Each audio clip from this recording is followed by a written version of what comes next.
ভোররাতে সবাই যখন ঘুমিয়ে ঠিক তখনই মোহাম্মদপুরের চাঁদ উদ্যান এলাকায় সেনাবাহিনীর এক আকস্মিক অভিযান। মোহাম্মদপুরের চাঁদ উদ্যান এলাকায় গড়ে উঠেছিল এক ত্রাসের রাজত্ব। প্রকাশ্যে দেশীয় অস্ত্র হাতে হতো শোডাউন, কিংবা চাঁদা না দেওয়ায় মানুষকে কুপিয়ে জখম। এসবই হয়ে উঠেছে নিত্যদিনের ঘটনা।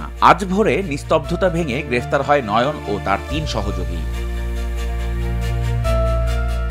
সেনাবাহিনীর এক চৌকস দল রাতের অন্ধকারে ছদ্মবেশে শুরু করে এক শ্বাসরুদ্ধকর অভিযান।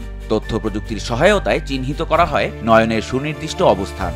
বৃহস্পতিবার ভোর ৪টায় সেনাবাহিনীর বিশেষ দল ঝাঁপিয়ে পড়ে নয়নের আস্তানায়। প্রথমে গ্রেফতার করা হয় কিশোর গ্যাংয়ের মূল হোতা নয়নকে। তার দেয়া তথ্যে একে একে ধরা পড়ে হৃদয়, মেহেদি এবং আলামিন। তাদের আস্তানা থেকে উদ্ধার করা হয় ২টি ককটেল বোমা। পাশাপাশি পাওয়া যায় বিপুল পরিমাণ দেশীয় অস্ত্র, যার মধ্যে ছিল সামুরাই, চাপাতি সহ বিভিন্ন ধারালো ছুরি। গ্রেফতারের বিষয়টি নিশ্চিত করে সেনাবাহিনীর ৪৬ স্বতন্ত্র পদাতিক ব্রিগেডের দায়িত্বশীল এক কর্মকর্তা। পরবর্তীতে তাদের বৃহস্পতিবার সকালে মোহাম্মদপুর থানায় হস্তান্তর করা হয়। বর্তমানে তাদের বিরুদ্ধে আইনি ব্যবস্থা চলমান।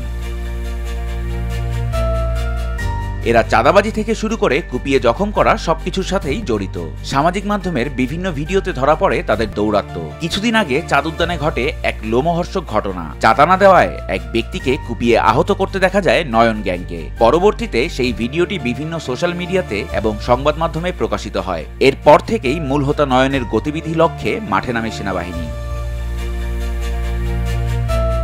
এলাকায় প্রভাব বিস্তার, চাঁদাবাজি এবং সন্ত্রাসী কার্যকলাপ সৃষ্টি করা, এসব নাশকতার মাধ্যমেই মানুষের জীবনে আতঙ্ক ছড়ানো ছিল তাদের প্রধান উদ্দেশ্য। কিন্তু এখন প্রশ্ন হলো, এই গ্যাংয়ের পেছনে কি আরো কোনো বড় শক্তি জড়িত? আর কতদিনই বা নিরাপত্তাহীনতায় ভুগবে দেশের সাধারণ মানুষ?